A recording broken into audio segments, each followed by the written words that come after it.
নমস্কার বন্ধুরা, আমি চলে আসলাম রান্নাঘরে এক দারুণ স্বাদের রেসিপি নিয়ে। তোমরা সবাই দেখতে থাকো। এখানে আমি একটা কড়াই বসিয়ে দিয়েছি। কড়াইতে গরম হয়ে গেছে, একটু দিয়ে দিচ্ছি সামান্য পরিমাণে ছাতু। আমি ছাতুটাকে ভালো করে টেলে নেব শুকনো খোলায়।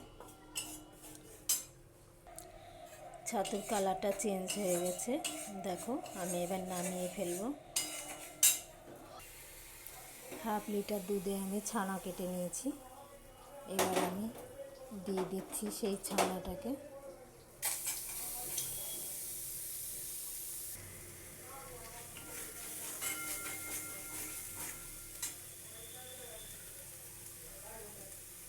দিয়ে দিচ্ছি চিনি,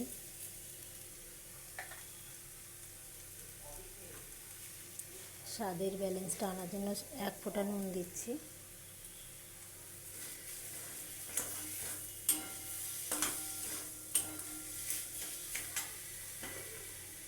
সেই ছাতু তেলে রাখা ছাতুটাও দিয়ে দিলাম।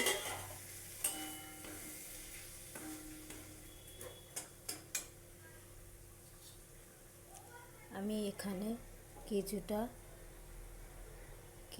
আমি কাজু বাদাম গুঁড়ো করে নিয়েছি, সেটাও দিয়ে দিয়েছি।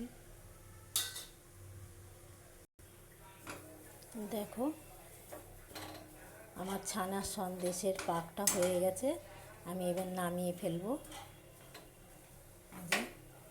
পুরো পাকটা হয়ে গেছে, আমি এবার নামিয়ে ফেলছি।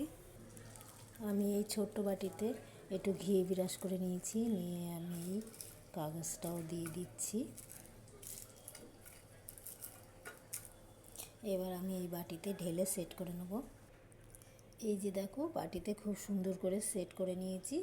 আমি কিছুক্ষণ একটু ফ্রিজে রাখবো, তারপরে আমি ছুরির সাহায্যে কাটবো। আমি এখনই কেটে ফেলি, জমে গেলে পরে আর কাটা যাবে না। এই ছুরিটার সাহায্যে আমি কেটে চাক চাক করে নিচ্ছি চৌকো শেপে।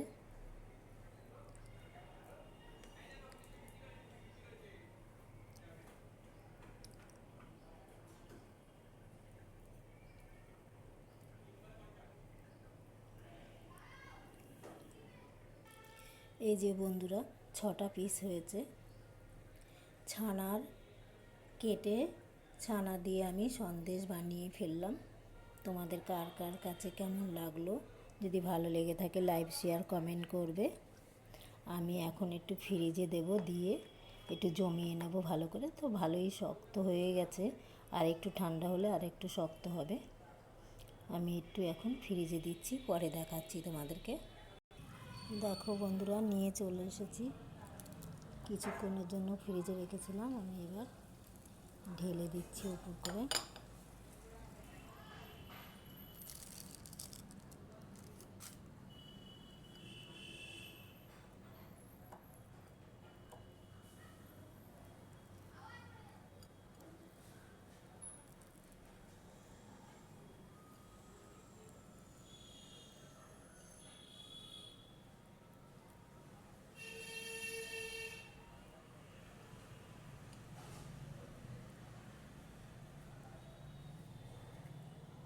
এই যে 6 পিস সন্দেশ হয়েছে,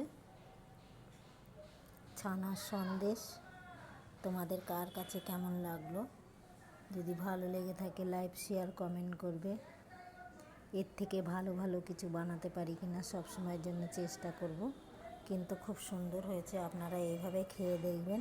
খুব দারুণ হয়েছে, মুখে দিতেই মিলিয়ে যাবে। দেখো, ভালো শক্তও হয়েছে।